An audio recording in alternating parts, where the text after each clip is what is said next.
Hi అండి, ఎలా ఉన్నారు అందరూ? నేనైతే చాలా బాగున్నాను. ఈరోజు సింపుల్ రెసిపీ అండి, సాసులు ఏమీ లేకుండా సింపుల్ వెజ్ ఫ్రైడ్ రైస్. దీన్ని ఒక లెమన్ ఆనియన్ పక్కన పెట్టుకొని తింటే చాలా టేస్టీగా ఉంటుంది. మా చిన్నోడైతే ఇది పెరుగుతో తింటాడు చాలా ఇష్టంగా. సాసులు ఏమీ యూజ్ చేయలేదు కాబట్టి పిల్లలు పెద్దవాళ్ళు ఎవరైనా తినొచ్చు. చాలా హెల్దీ రెసిపీ. దీన్ని చేసుకోవడం కూడా చాలా సింపుల్గా ఉంటుంది. దీనికి ఒక వెడల్పుగా ఉండే గిన్నె తీసుకొని అందులో 4 టేబుల్ స్పూన్ వరకు ఆయిల్ వేసుకొని అందులో ఒక 1 టీ స్పూన్ వరకు జీలకర్ర వేసుకోవాలి. అది ఫ్రై అయిన తర్వాత ఒక చిన్న ఆనియన్ని కట్ చేసుకొని ముక్కలుగా వేసుకోవాలి. 1 టీ స్పూన్ వరకు అల్లం వెల్లుల్లి పేస్ట్ వేసుకొని లైట్గా ఫ్రై చేసుకోవాలి.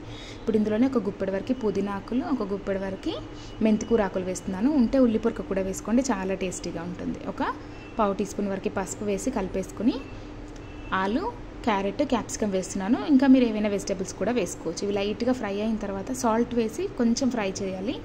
ఫ్రై అయిన తర్వాత ఇందులోనే టొమాటో వేయాలి. ఒక పెద్ద సైజు టొమాటో ముక్కలు. ముందే టొమాటో వేస్తే మెత్తగా గుజ్జుగా అయిపోతుంది, అందుకే తర్వాత వేసుకోవాలి. ఇప్పుడు ఇందులోనే టేస్ట్కి సరిపడా కారం ఒక 1 టేబుల్ స్పూన్ వేసుకుంటే సరిపోతుంది. సాల్ట్ అనేది ఓన్లీ ముక్కలకు మాత్రమే వేయండి. అది ఫ్రై అయిపోయిన తర్వాత ఇప్పుడు ఉడికించుకున్న రైస్ వేసుకొని అందులో రైస్కి సరిపడా సాల్ట్ వేసుకొని, లేకపోతే ముక్కలన్నీ ఉప్పుగా వచ్చేస్తాయి.